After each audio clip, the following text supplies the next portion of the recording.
Several days ago, we talked about Darvin Port, which Australia wants to nationalize, and today, something worse happened thousands of miles away. Alright, grab a coffee, a cup of tea, or something stronger.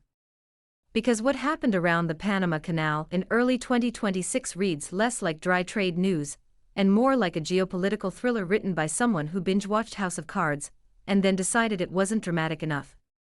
Please note that DFTW is not talking about this event as a journalist talking into the microphone, but more like Donald Trump talks about global affairs.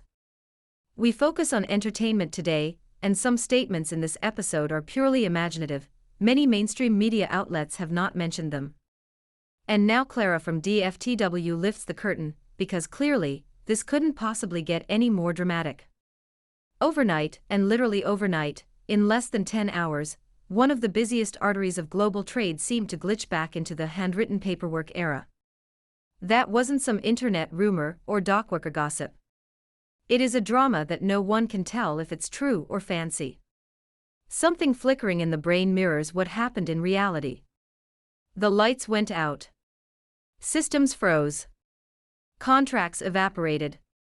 Flags came down. And just like that, a port that had been humming along at full digital throttle found itself fumbling around with walkie-talkies and clipboards. Welcome to the Great Panama Canal Port Showdown, a mirage of global geopolitical tension. The canal is more than just a ditch with boats. First, some context. The Panama Canal isn't just a shortcut for ships that don't feel like sailing around South America like it's 1520. It's one of the most strategically important chokepoints in global trade. About 6% of global maritime trade passes through it. Roughly 40% of U.S. container traffic alone moves via the canal. Every time a massive container ship glides through those locks, it's shaving weeks off shipping time and millions off transport costs. The Panama Canal Authority, a state entity, operates the canal itself. But the ports at either end, Balboa on the Pacific side and Cristobal on the Atlantic, have long been operated by private companies under concession agreements. Since 1997, those concessions have been held by a subsidiary of Hong Kong-based C.K. Hutchison Holdings, the conglomerate controlled by 97-year-old billionaire Li Ka-shing. C.K. Hutchison isn't some random shipping startup with 3 forklifts and a dream. It's one of the largest port operators in the world, with terminals across Asia, Europe, and the Americas. For nearly 3 decades, its Panama subsidiary ran those key terminals, integrating them into a global logistics network. So when something happens there, it's not local news. It's global supply chain news. At 2:11 a.m. on January 30, 2026, the control terminals inside the container dispatch center near the canal flickered, then went dark. Within seconds, the system rebooted under new administrative credentials. Outside, the long-familiar C.K. Hutchison flag that had flown for nearly 30 years was lowered. In its place, the blue and white branding of Danish shipping giant Maersk. If you've ever seen a Maersk container, you know the shade of blue. It's everywhere. Maersk is the world's second-largest container shipping company, a titan of global logistics headquartered in Copenhagen. They don't do small moves. But that wasn't just a corporate acquisition party with champagne and a PowerPoint deck titled Panama Synergy Roadmap 2030. It was the physical transfer of control following a court ruling by Panama's Supreme Court the day before, a ruling that declared the original 1997 port concession unconstitutional. Unconstitutional. After nearly 3 decades. That's like living in a house for 29 years and then being told, oh, by the way, the lease you signed in 1997, was invalid. Please vacate tomorrow. Naturally, people started asking, why now? To understand the timing, you have to zoom out to Washington.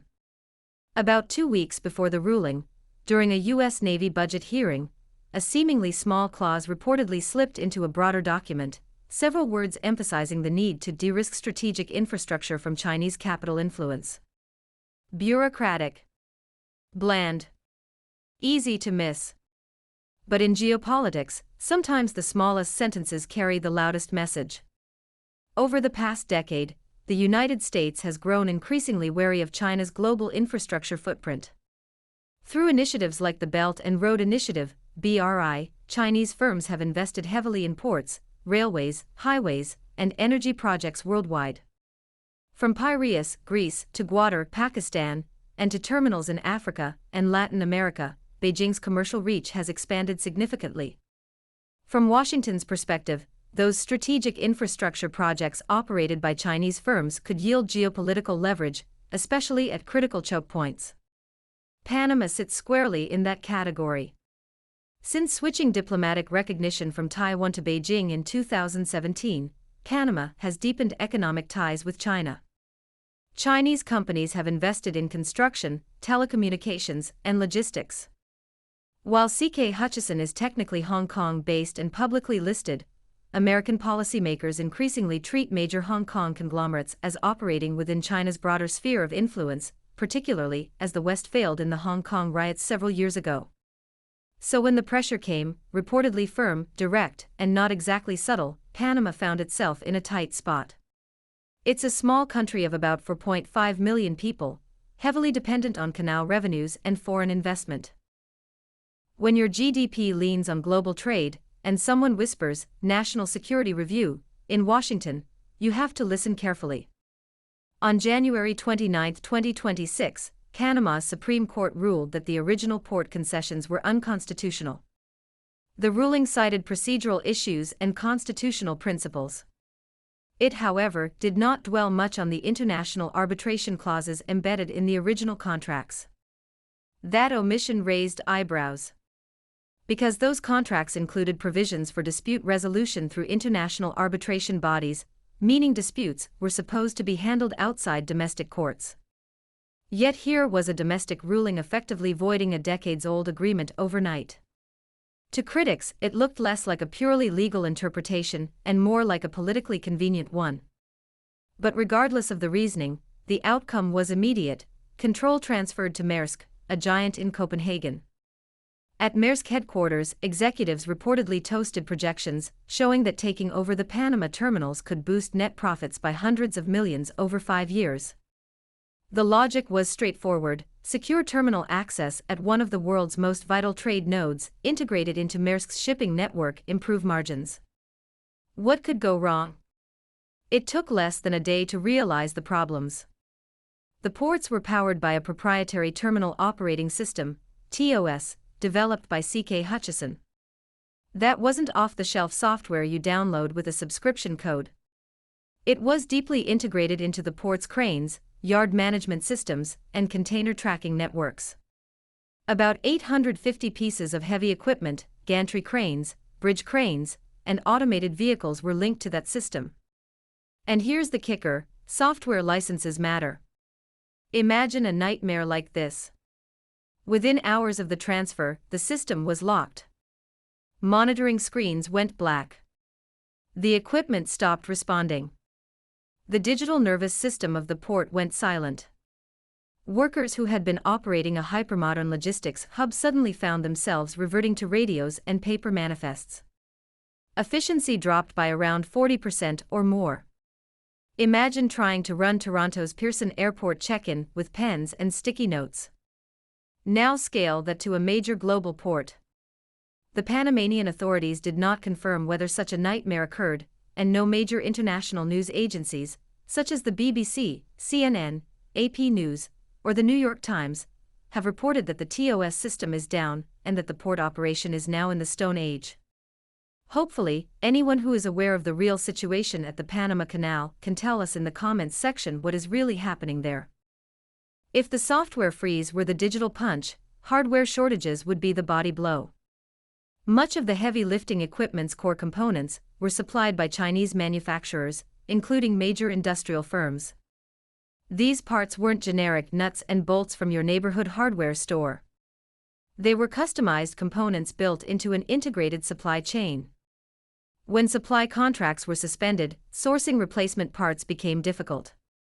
Industry estimates suggest that when a large port crane goes offline, daily losses can reach tens of thousands of dollars.